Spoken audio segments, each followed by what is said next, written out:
What is good, my anime people? An old show has returned, and it is a show I kind of slept on for a while until I actually saw the plot, until I actually gave it a chance. It became a ridiculously interesting and fire show towards the end of its season. The CGI monsters did look pretty rough still, but they're a lot better than they're even better than I think the wise men's proclaim the new anime that just dropped, right? So it's not like they've, over time since this anime's dropped, figured out how to perfect and make monsters look absolutely nuts in this day and age. But at the same time, this show really does bring back the era of just using CGI because that was just the way to do things.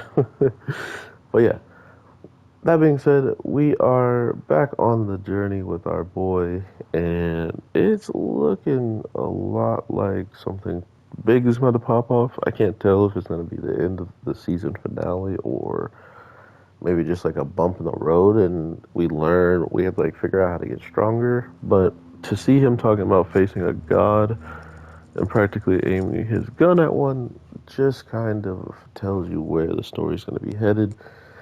And more or less, he's alone during that battle, so the vampire girl who's usually capable of keeping up right next to him is not there. So that is a really big red flag.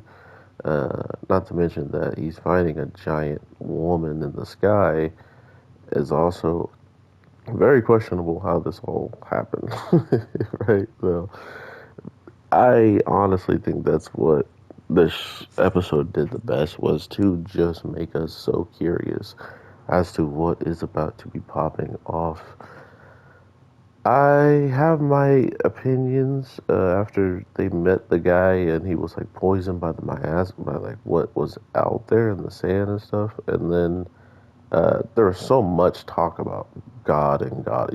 This must be a blessing by the goddess or the god. And, it was already kind of ushering in what we had seen at the end credits. So I'm not entirely surprised that as soon as we meet one person and protect them or help them from what they're going through, he automatically saw them as higher beings, especially in the desert where everything is hot and even the water is probably really hot or at least warm.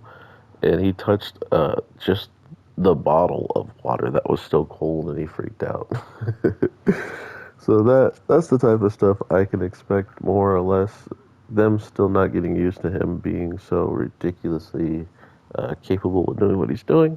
I'm still not used to him having the girl that liked him all that time being with him. Because after seeing all the group of the heroes, I expected to see her, and I was like, oh yeah, she stayed with the homie, so let's get it.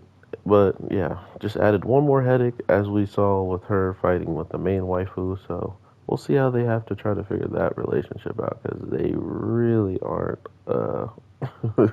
They aren't fans. Just like how Heihachi's running away from me. That is about our main character running away from every conversation that's happening in this car. So take care, everybody. I will definitely be talking to y'all sooner or later. Hopefully, I can enjoy myself some Monster Hunter. Rise, if you do have a Nintendo Switch, your boy can give you information how to play.